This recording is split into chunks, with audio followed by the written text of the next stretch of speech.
Creasey. Hello, Melbourne.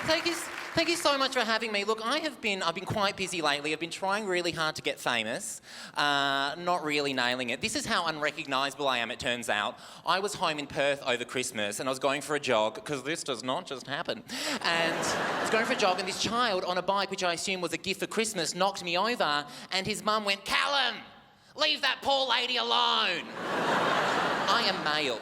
But the thing is, though, I think if you recognise a celebrity, you should tell them.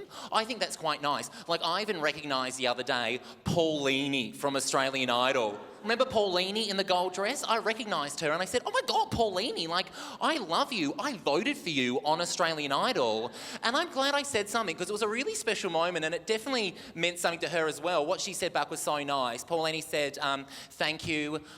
Would you like to upsize your popcorn for an extra 50 cents? And I said, "Absolutely, babe. Bang on the gold dress." And she said, "Sarah Marie will show you to your seat." So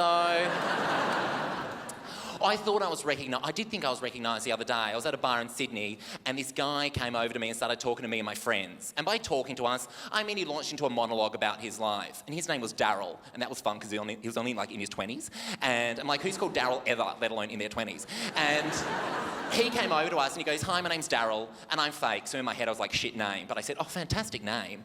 And then Daryl goes, "Yeah, thanks. I get that a lot." Do you though? And then out of nowhere, Daryl goes, "But I love stand-up comedy." Right? And that is kind of a random thing to say. So I thought, he must. So I said, "Oh, I'm a comedian," which I would never normally say to someone. That's a bit weird. Normally I just say like, "Oh, I'm a writer," or "I'm a cat," and people just back off. And so I said, "I'm a comedian." Daryl goes, "Really? Oh, really? You don't look... I've never heard of you. If you're funny, tell me a joke." Right, and that is the worst thing to say to a comedian. Like, never say that. That's like saying to a doctor to suddenly perform brain surgery, or someone with an arts degree to suddenly make me a coffee, right? It's just, just uncalled for.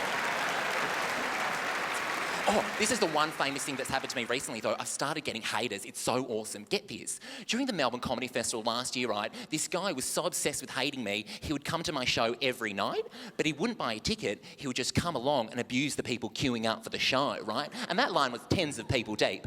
And he would just, every night, he'd come along and be like, "Oh, you're going to see a homosexual, you're all going to hell, you're all homos, homos." Like, every night, to the point that I eventually had to go out to the front of the queue and address this guy, and I just had to say, "Look, Prime Minister, I am flattered that you are here, but, I mean, buy a ticket, please." Oh, this is the other hater I had recently. I actually had this hater. He's online, and I have this online hater, and he sort of checks in every few days just to tell me, like, "Oh, you're an abomination." I'm like, "Oh, hey." And, like, I think I might have Stockholm Syndrome. And he messaged me this the other day, and this is amazing. I'm going to have this frame and put in my lounge room. This was like a Tuesday morning. He checks in and he goes, "I wasn't homophobic until I saw you, but now I want to move to Uganda because you can kill gay people there." Like, intense, right? So obviously I replied. I sent him the link to Webjet with the flights, and I said, "Have fun, but I can't make it." And then I just sent a selfie of my dick. So what have I been up to? I have been busy. You have been lovely. My name is Joel Creasey. I'll see you later.